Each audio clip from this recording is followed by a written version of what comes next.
Second bank collapse in U.S. happened. Everyone's pulling their money out. It's the end of the world, guys. It's World War III.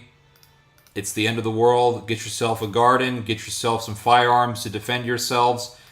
Honor your Second Amendment right. And prepare for the worst. And also buy lots and lots of canned food, dried food. Buy yourself tons of rice and beans. Buy yourself dried corn, canned corn. Buy yourself lots and lots of dehydrated foods. Buy yourself food that can last for years in cans. Canned tuna, canned sardines can last forever. Corned beef, Spam. These things last forever. Prepare, guys. Prepare for the worst. The end of the world is nigh, everyone. And this bank run indicates that. It's the end of the world. It's the end of the world. When COVID happened, everybody. When I first heard about COVID, I remember hearing about COVID in 2019. 2019, late 2019, I heard about COVID. And my friend at the time who was doing posts for our website, shootbot.com, he was posting about COVID on our website. And this was before the lockdowns, before it became a pandemic and all that stuff. And I remember looking at those posts and thinking, oh my God, I hope this doesn't become serious. But in my gut, you know that feeling you have when you know it's going to rain? Like you know it, you walk outside, you can smell the thick, potent aroma of earth.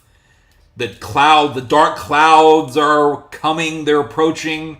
Like you know it's going to rain, you can feel it. And you know that feeling that you have when the weatherman says, oh, it's a 60% chance of rain or a 50% chance of rain. You go outside and you're like, nah, it's not going to rain. And it doesn't rain. Or that feeling or the first feeling you have when you know it's going to rain and it does rain. Like I basically had the feeling that it was coming. Like this is going to be bad. This is going to be a big deal. So it happened. Lockdown happened. And they said, hey, everybody stay home. Don't get sick. And then he went to the grocery store. And it was like... It was like Contagion, you know, the movie. Or that other film. What was it called? I don't remember the name of the movie. It has... Bruce Willis, I think, is in the film. I don't remember. But it's another film about a disease. Outbreak. It was like Outbreak. You know, you went into the store and you wanted to buy a bag of rice, and there was a guy there watching you and making sure that everybody just got one bag of rice each. It was scary. I mean, we've never seen anything like this, right? We haven't experienced anything like this. We had not experienced anything. We had not experienced anything like that. And I think we experienced something like that for the first time since the influenza disaster that hit our great-grandparents. So our grandparents had not experienced something like this. Our parents had not experienced anything like this. We experienced this type of frightening situation for the first time since the influenza outbreak. When the influenza outbreak happened, they began to make lockdowns and restrictions and things like that. And during the Great Depression, they had, you know, similar things like this. Like you could only buy certain amounts of sugar, certain amounts of rice, and things like that. My grandma will tell you that when she was growing up in the United States during the Great Depression, they had limits for how many things you can buy at the grocery store. And that was during the Great Depression. So it's frightening. So in a way, my grandma went through that, yeah. And her mother definitely went through that in a much more in-your-face way, because obviously she was an older person at the time. She was an adult. So in a way, my grandmother did go through something like that, but not in the context of a pandemic. That was in the context of an economic problem, economic decline. But man, it was frightening. It was a very frightening situation. And then as the weeks went by, you got used to it. But here's the thing is, my father has always told me, since I was a child, my father would always tell me, shit's gonna go down. Right? Some shit's gonna go down. Something's gonna happen in your lifetime. And you gotta be prepared. And that's my father always taught me. You gotta be prepared. You gotta be prepared. You gotta be prepared. My father ground this into my brain. Like, you got to be prepared for the worst. You got to be prepared for some kind of disaster, economic disaster, something. And I remember when the 2009/2010 economic disaster took place, when that broke out. And I remember my father saying, okay, this is what we're going to do. And we went to the store and we bought tons of food. I mean, tons of it. Tons of olive oil and just all sorts of things that we use in cooking. Rice, flour, lots of canned food, tons of canned food we purchased. And I remember we just stashed up on food. And my father said, we got to make sure that we're prepared. We have to. So we purchased tons of rice and just lots of canned foods and so much food that would last for years, really. And when COVID happened and the outbreak was just all over the news and they were telling everybody to stay home, it was frightening, but there was security that I could fall back to, that I could rest on, and that was the fact that we had stored up so much food for years in my house. So when we went to the store, we really only got, flour and things like that. But I mean, we had so much food already stored up that I was like, well, I mean, you can stay here for a while. It's kind of like that movie Blast from the Past with Christopher Walken. He has this underground. He's got this underground lair underneath his house full of food, and he's got like a pond where he's farming fish, and he's got enough supplies that last for 35 years. It's a great movie with Brendan Fraser. And Brendan Fraser, is a child in the film, and he grows up, and his character, that is, grows up underneath this lair. He's born underneath in this underground safe house and stays in the safe house until he's 35 years old. And then by the time he goes up to the real world, it's 1990 something, and the world is a completely different planet in compared to what he grew up with his in his 1950s, 1940s cultural family. Because his father, what happens in the film is, it's a great movie. It really is a great movie. What happens is that it's in the middle of America is in the middle of the Cuban Missile Crisis. The father is like waiting for the Soviet Union to nuke America.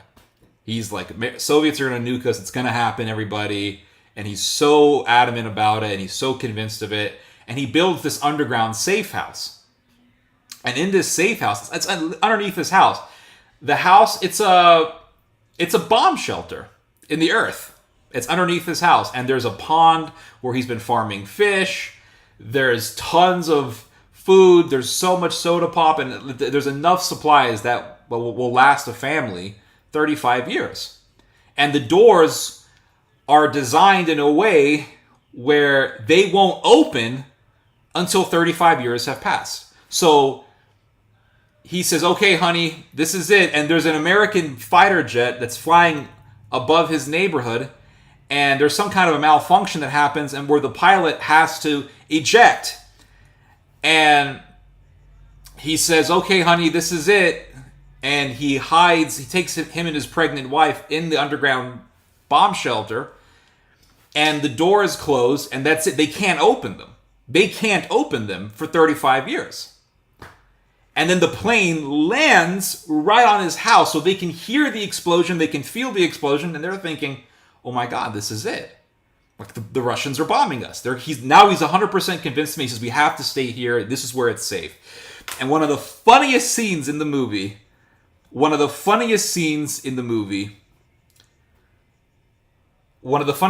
film is when they're first underneath this lair, they're first living in this lair, in this bomb shelter, and the wife is like, what happened to the neighbors? And Christopher Walken is like, incinerated. Well, what happened to the Wilkins? Probably died in the radiation. I mean, it's such a funny ass movie. And what makes it so funny is the fact that Christopher Walken, I don't know how to say his name, this character has been waiting for this day for years, And he loves it. He's been wanting to live in this underground safe house for years. And now he has this opportunity just to be away from the world, just him and his wife, newborn baby, and he's happy. And he loves it. He just loves living in this bomb shelter. So the mom gives birth to Brendan Fraser's character. And the kid grows up, and it's just him and his father and his mom, and his father teaches him Latin and German and different languages, and there's no outside influences. That's the genius of the story. One of the very unique characteristics of the story is that this boy is just raised with his parents. There's no outside influences. There's no toxic teenagers. There's no bad influences coming from weird teachers. There's no bullies. There's no bad friends. There's none of that going on. It's just the father and the mom. So his brain is just sucking up all the knowledge of his father. There's no other influences that would hinder this at all.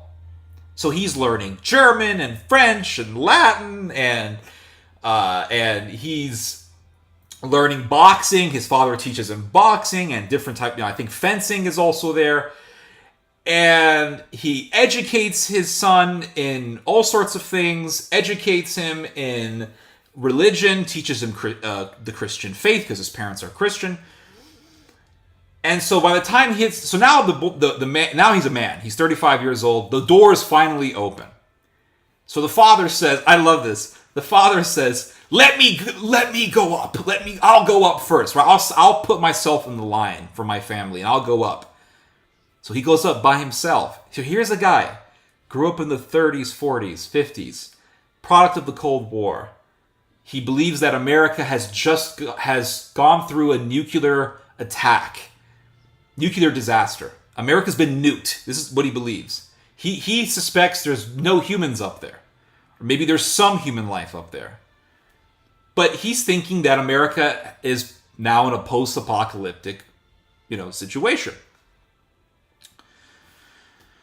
So he goes up there and he sees and this is California, homeless people everywhere, drug addicts everywhere, prostitutes everywhere. And then there's this prostitute that approaches him, and the prostitute looks like a woman, and the prostitute says, oh, hey, you got a light for my cigarette? And Christopher's like, yeah, sure, here you go. And this prostitute tells Christopher, I can become anything you want. I can become a man. I can become a woman. And he's like, oh my God! And he's so freaked out by this, right? This guy's a cross-dresser, and he's so freaked out. He's so terrorized by this, right? It's because he's never heard of this before. So then he's running, and then there's this low rider rides next to him, and it's full of cholos, and they're hitting him with a squirt gun, and he's running, and then he sees a drunk vomiting on the street, and he just runs back to the underground shelter. So he's like, son, you got to go up there, right? You got to go up there and get supplies and things like that. So his son goes up there. It's a wonderful film. It really is. It's a great movie. It's a genius film. It's such a wonderful movie, guys. But back to what I was saying. When COVID happened, it was frightening. It was very frightening. But at the same time, I had this understanding that there was a security that I could fall back to. And that was the fact that my father really prepared for this sort of moment. Really prepared for this sort of moment for years. I mean, it's not like one day my dad just said, okay, let's go buy all this food. This is years and years of just gradually buying food that lasts for years, that lasts for almost really forever. And so when something bad like a COVID situation takes place, you're home, right? You're stuck at home, but you can still eat, and that's more important than anything. The ability to have access to food, That's what sucks about living in an apartment. People who live in apartments, hot damn, that must suck. Now, there's some cool things about living in an apartment. I'm not going to lie. There's some things about an apartment that I kind of envy, right? There's some things about apartments. When I meet people who live in apartments, I'm not talking about the projects. I'm not talking about that. I'm talking about, an apartment in the middle of New York City, right? In the nice part of Chicago. Not all of Chicago is Chirac. All right, not all of Chicago is Shitcago, but there are good areas of Chicago. an apartment in the middle of downtown San Francisco. San Francisco is probably the most beautiful city in America. I'm not gonna lie. An apartment in the middle of Paris, an apartment in the middle of Belgrade, an apartment in some nice, classy European city. There's something really envious about this. There's something really envious. I'm trying to see, maybe. All right. I don't want my gain to be too loud. I'm kind of calibrating it, but there's just something very charming about it, right? The idea of just living in this apartment in a nice city, there's no gunshots, and you can just walk outside and there's everything that you need in basic life, right? There's a grocery store, there's a Trader Joe's, it's very nice. There's a city park, restaurants that you can go to. I love that idea. If the world was a really friendly place and it wasn't capricious and we didn't have to worry about things like genocide and being invaded and nuclear war and all that, an apartment would be really an ideal place to live in. It would be. I mean, it'd be nice. I would love it. But when shit hits the fan, an apartment is like the worst place you can be in. If you, it's not just diseases, but let's say you're in the middle of political disaster. Let's say you're in the middle of some kind of political instability, or worse, you're in the middle of a civil war. I mean, the worst place you could be in is in the middle of a city. That would just suck. And then you end up you go from being this sort of bourgeois apartment dweller to being a refugee, and that sucks. That really sucks. But other than that, living in an apartment I think is really cool.